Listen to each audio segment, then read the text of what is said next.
In 2010, Steve Jobs walked onto a stage to announce the iPad. Before he revealed the price, he put a giant number on the screen behind him, $999. He talked about how pundits said the iPad should cost $1,000. He let that number sit there. He let the audience get used to it. Then he shattered the screen and a new price appeared, $499. The crowd went wild. They thought they were getting a massive bargain. $500 felt cheap.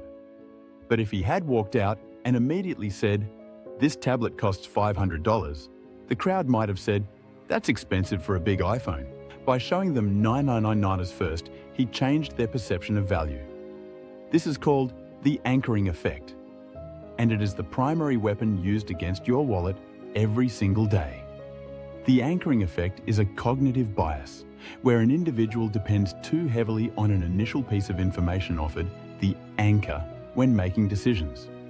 Once an anchor is set, all future negotiations, arguments, and estimates are discussed in relation to that anchor. If you walk into a luxury store and see a handbag for $10,000, you might think that is insane. But then you see a smaller handbag next to it for $2,000. Suddenly, $2,000 looks reasonable. It looks like a deal. You aren't judging the bag based on the cost of the leather or the labor. You are judging it based on the $10,000 anchor. You walk out spending $2,000 thinking you saved money. In reality, you just spent $2,000 on a bag. To understand how powerful this is, we have to look at a famous experiment by Daniel Kahneman and Amos Tversky. They built a wheel of fortune that was rigged to stop only on the numbers 10 or 65. They asked participants to spin the wheel. Then, they asked them a completely unrelated question. What percentage of African nations are members of the UN? The people who spun a 10 guessed, on average, 25%. The people who spun a 65 guessed, on average, 45%. The random number on the wheel anchored their brains.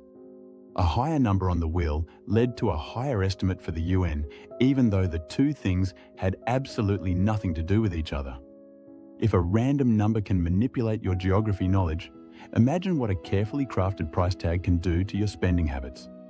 This bias destroys your wealth in three major areas: salary negotiations, real estate, and investing. Let's look at salary. When you go into a job interview, the person who says the first number wins. Most people are afraid to say a number.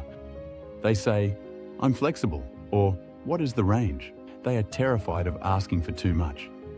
But by letting the company set the anchor, you are trapping yourself.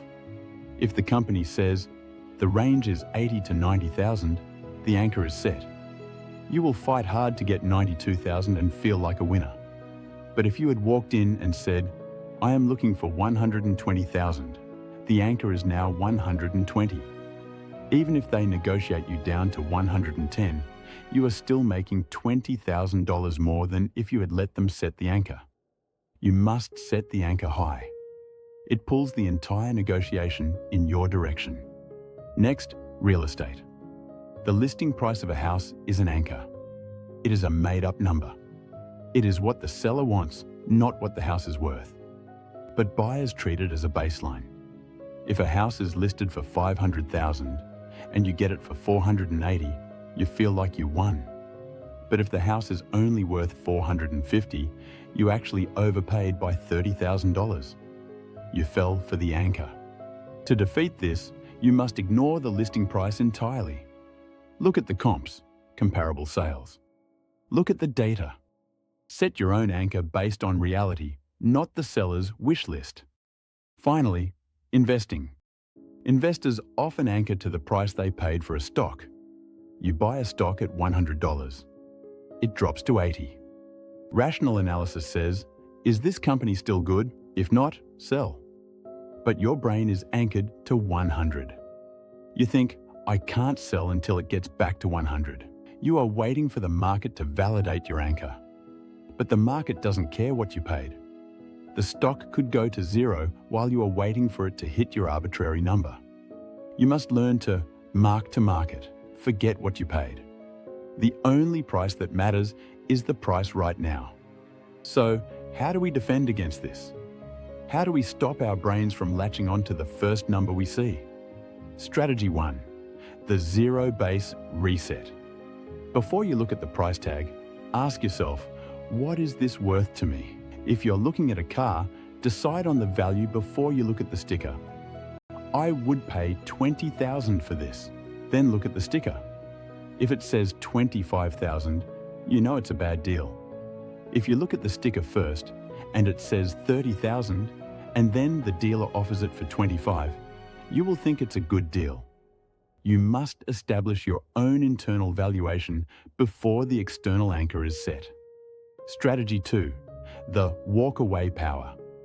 Anchors only work if you are emotionally invested in the deal. If you are willing to walk away, the anchor loses its power. When you walk away, you reset the negotiation. You force the other party to lift their anchor and drift toward you. In any transaction, the person who cares less has the most power. Strategy 3. Beware of sales. 50% off is the most dangerous phrase in the English language. It implies that the real price was the high number and the current price is a gift. Usually the high number was fake. It was an artificial anchor created solely to make the current price look good. Never buy something because it is on sale. Buy it because the current price is lower than the value you get from it. If you buy a shirt you don't wear because it was 50% off, you didn't save 50%. You wasted 100%. The anchoring effect is a glitch in your operating system. It is a shortcut your brain takes to save energy. But in the modern world, that shortcut is expensive. It costs you thousands in salary. It costs you thousands in cars and houses. It costs you your investment returns. You have to slow down. You have to reject the first number. You have to realize that the price tag is just a suggestion.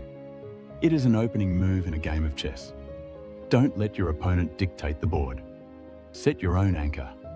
Define your own value. And never let a random number determine your worth.